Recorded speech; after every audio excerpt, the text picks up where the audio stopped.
अस्सलाम वालेकुम viewers, welcome to our second class. I hope आप सब खैरियत से होंगे और मेरी वीडियो को बहुत ज़्यादा शेयर कर रहे होंगे।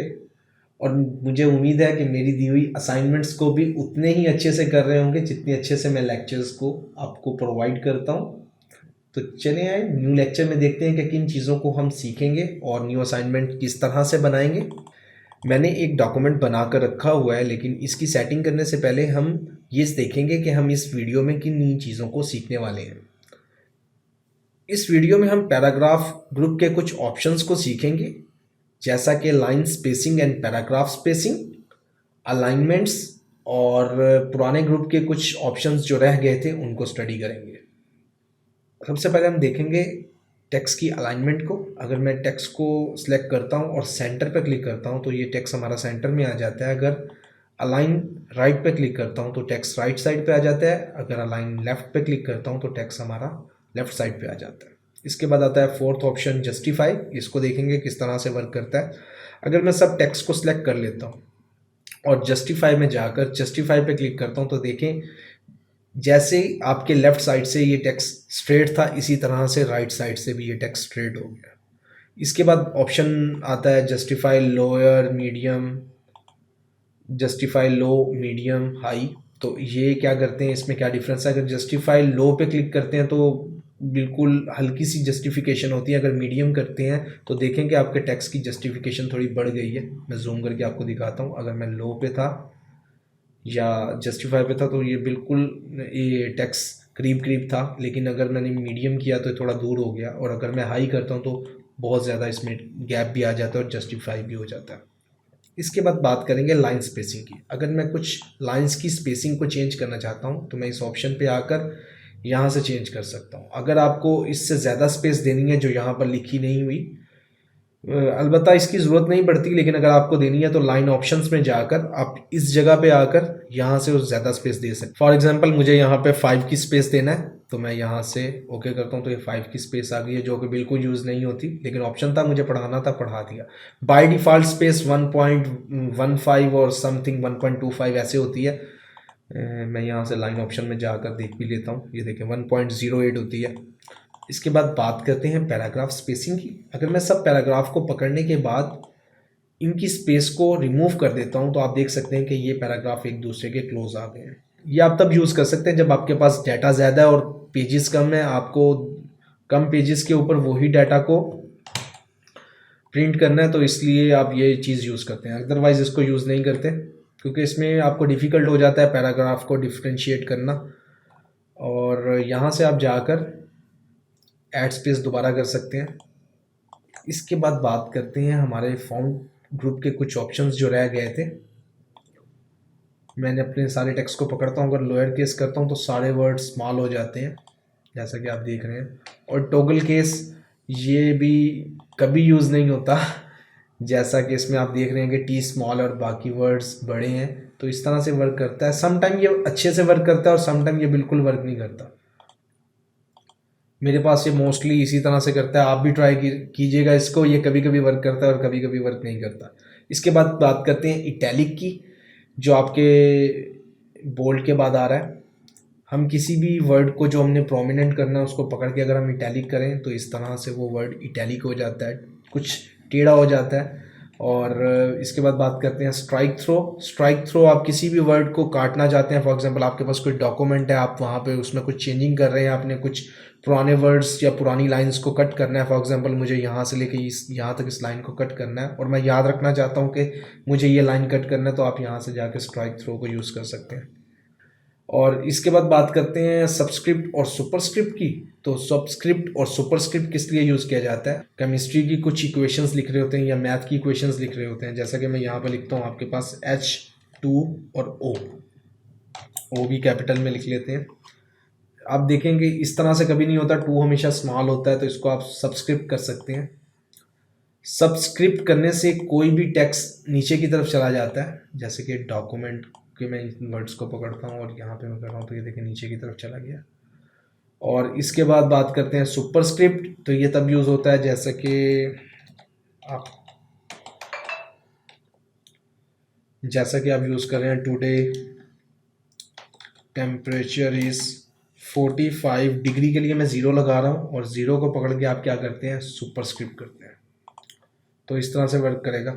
अगर आपने ये एक बार ऑन कर लिया, आप कुछ भी लिखेंगे तो इसके आगे सुपरस्क्रिप्ट ही हो रहा होगा। आप दोबारा इस पर जाके क्लिक करेंगे ताकि आप नॉर्मल पोजीशन में आ जाएं। इसके बाद बात करते हैं शो एंड हाइड ऑप्शन की। ये ऑप्शन क्या करता है कि आपको शो करता है पैराग्राफ मार्क्स जो कि हर पैराग्राफ के लास्ट पे आते हैं, जिससे आपको पता लग जाता है कि आपका पैराग्राफ कहाँ पे एंड हो रहा है। अगर मैं यहाँ से देखें रिमूव दोबारा कर रहा हूँ स्पेस को, तो आपको यहाँ पे आइडेंटिफाई कर रहा है कि कहाँ पर आपका पैराग्राफ एंड हो रहा है और कहाँ कहाँ पर स्पेस है। स्पेस की जगह पे ये डॉट आ रहा है, तो इस मार्क ऑप्शन को आप ऑफ ही रखें तो बेहतर रहता है। इसके बाद बात करते हैं अंडू की। अंडू एक ऐसा ऑप्शन होता है जिसमें आप अपने डॉक्यूमेंट को राइट करते हुए बैक जा सकते हैं। अगर मैं कंट्रोल Z का बटन प्रेस करता हूँ, कंट्रोल और Z दोनों को इकट्ठे प्रेस करता हूँ, तो आप देख सकते हैं कि आप स्टेप बाय स्टेप पीछे की तरफ जा रहे हैं जैसा जैसा हमने इसमें चेंजिंग की थी। और कंट्रोल Y से आप वापस आ सकते हैं लास्ट पे जहाँ पे आप खड़े थे या जहाँ से आप पीछे गए थे। इसके बाद बात करते हैं इंडेंट ऑप्शंस की। डिक्रीज इंडेंट और इंक्रीज इंडेंट, ये क्या काम करता है? अगर आप किसी भी पैराग्राफ में खड़े हैं, आप यहाँ पे इंडेंट ऑप्शन पे क्लिक करते हैं, इंक्रीज पे क्लिक करते हैं तो इस तरह से आपकी एक स्पेस क्रिएट हो जाती है। अगर आप डिक्रीज पे क्लिक करते हैं तो ये पीछे की तरफ चला जाता है। इसके बाद बात करते हैं टैब बटन की। टैब बटन यूज़ किया जाता है स्पेस क्रिएट करने के लिए किसी भी लाइन के स्टार्ट में, किसी भी वर्ड के स्टार्ट में। तो मैं यहाँ पर टैब बटन को प्रेस करता हूँ तो इस तरह से स्पेस क्रिएट होती है। और अगर मैं स्पेस का बटन दबाकर दोबारा टैब दबाऊंगा तो वही लाइन इस तरह से आगे की तरफ जाती है। लेकिन अगर मैं टैब बटन को ही दोबारा दबाऊंगा, स्पेस बटन अंदर नहीं प्रेस करता, तो ये पैराग्राफ ही आगे मूव होने लग जाता है। ये देखिए, मैं एक बार टैब दबाता हूँ, दोबारा टैब दबाता हूँ तो पैराग्राफ ही आगे जाता है। और इसके बाद हम बात करते हैं फॉर्मेट प्रिंटर की। मैं कंट्रोल Z करके अपनी पूरी फाइल को दोबारा सेट कर रहा हूँ, पीछे की तरफ आ रहा हूँ, अपनी मेन हेडिंग को जाके सेंटर लाइन कर रहा हूँ और इस हेडिंग को कुछ स्टाइल दे रहा हूँ। लेट्स सपोज मुझे इसको बोल्ड भी करना था, अंडरलाइन करना था, और यहाँ से इसका साइज़ भी बड़ा कर दिया, 14 कर दिया इसका साइज़। अब यही फॉर्मेट मैं इस हेडिंग के ऊपर भी चाहता हूँ, तो मैं क्या करूँगा कि चले मैं इसको कलर भी कर देता हूँ। अगर मैं इसको यहाँ से पकड़ता हूँ और कुछ कलर भी कर देता हूँ तो ये कलर भी आगे फॉर्मेट करेगा। अगर मैं यहाँ से इसको पकड़ता हूँ कि पूरे टेक्स्ट को भी पकड़ लें या फिर छोटे से टेक्स्ट को पकड़ लें, काम एक ही करेगा। मुझे टेक्स्ट को पकड़ना है, फॉर्मेट प्रिंटर पे क्लिक करना है और नेक्स्ट पैराग्राफ की हेडिंग पे जाके क्लिक कर देना। आप देख सकते हैं कि किस तरह से वही फॉर्मेट इसने अदर पैराग्राफ की हेडिंग पे ओवरले कर दिया। अब मैं यहाँ से इसको दोबारा पकड़ता हूँ, फॉर्मेट प्रिंटर पे जाता हूँ, नेक्स्ट पे क्लिक करता हूँ। मैं यहाँ से इसको पकड़ता हूँ, फॉर्मेट प्रिंटर पे क्लिक करता हूँ, नेक्स्ट हेडिंग पे क्लिक करता हूँ और फिर फॉर्मेट प्रिंटर पे क्लिक करता हूँ, दोबारा नेक्स्ट हेडिंग पे क्लिक करता हूँ। याद रखें कि आपके पास ये पुराना फॉर्मेट पकड़ना ज़रूरी है। अगर आप इसको नहीं पकड़ेंगे और अब आप जाके फॉर्मेट प्रिंटर पे क्लिक करेंगे तो कुछ नहीं होगा। आपने यहाँ से इसको पकड़ना है, फॉर्मेट पे जाना है और अब जाके इस पर क्लिक करना है। देखें, मैं एक बार इसको वैसे क्लिक करता हूँ तो ये देखें कुछ भी नहीं हो रहा, क्योंकि अभी कोई फॉर्मेट हमने पकड़ा नहीं हुआ था।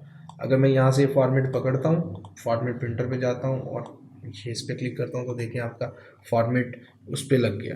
तो इस तरह से आप अपने स्टाइल को, अपने पुराने फॉर्मेट को न्यू वाले पे यूज़ कर सकते हैं, न्यू हेडिंग स्टाइल पे। आप देख सकते हैं कि मैंने एक पैराग्राफ बनाया हुआ है जिसके अंदर काफ़ी सारे फॉर्मेट्स लगे हुए हैं। कहीं पे मैंने लाइन लगाई हुई है, अंडरलाइन लगाई है, कहीं पे स्ट्राइक थ्रो किया हुआ है, कहीं पे लोअर सबस्क्रिप्ट किया हुआ है, कहीं पे सुपरस्क्रिप्ट किया हुआ है, कहीं पे फ़ॉन्ट साइज़ छोटा है, कहीं पे बड़ा है। तो इस तरह के काफ़ी सारे फॉर्मेट्स आपके पास हैं। अगर आप इन सबको एक ही बार में ख़त्म करना चाहते हैं तो आप इन सारे टेक्स्ट को पकड़ेंगे और क्लियर ऑल फॉर्मेट पे जाके क्लिक करेंगे तो वो जितने भी फ़ॉन्ट स्टाइल्स थे वो सब इस पर ख़त्म हो गए सिवाय एक के।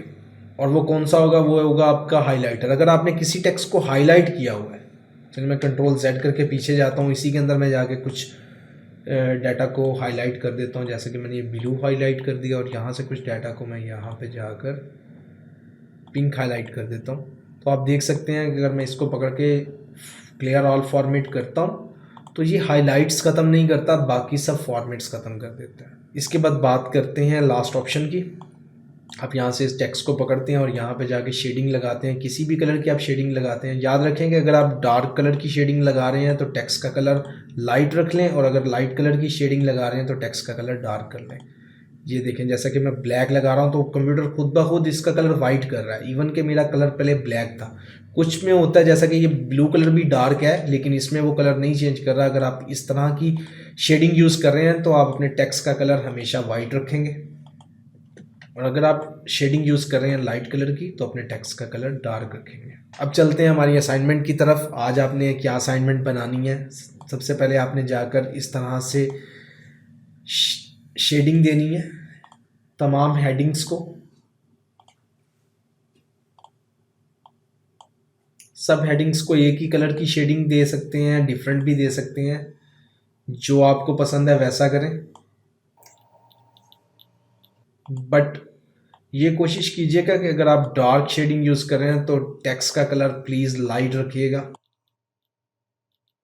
इस तरह से आप 10 पैराग्राफ्स बनाएंगे और हर पैराग्राफ के स्टार्ट में आके टैब बटन यूज़ करेंगे ताकि कुछ स्पेस पैदा हो जाए,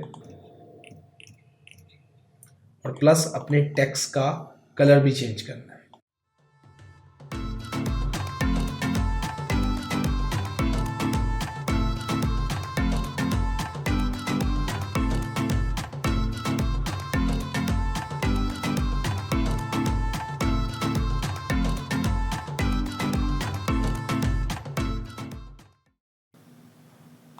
इस तरह से आप असाइनमेंट बनाएंगे और इसके बाद आप अपने बाकी ऑप्शंस को भी प्रैक्टिस करेंगे जो इस क्लास में हमने स्टडी की हैं। ये वीडियोस थोड़ी सी लॉन्ग तो ज़रूर है, मैं इनको ज़्यादा से ज़्यादा शॉर्ट करने की कोशिश करता हूँ, बट मैं काफ़ी सारे ऑप्शंस को एक ही वीडियो में कवर कर देता हूँ जिसकी वजह से वीडियो लॉन्ग हो जाती है। आई होप आपको मेरी क्लास बहुत अच्छी लगी होगी, और वीडियो अच्छी लगी हो तो लाइक करें, सब्सक्राइब करें और अपने फ्रेंड्स के साथ शेयर करें। मिलते हैं अगली क्लास में। थैंक्स, अल्लाह हाफिज़।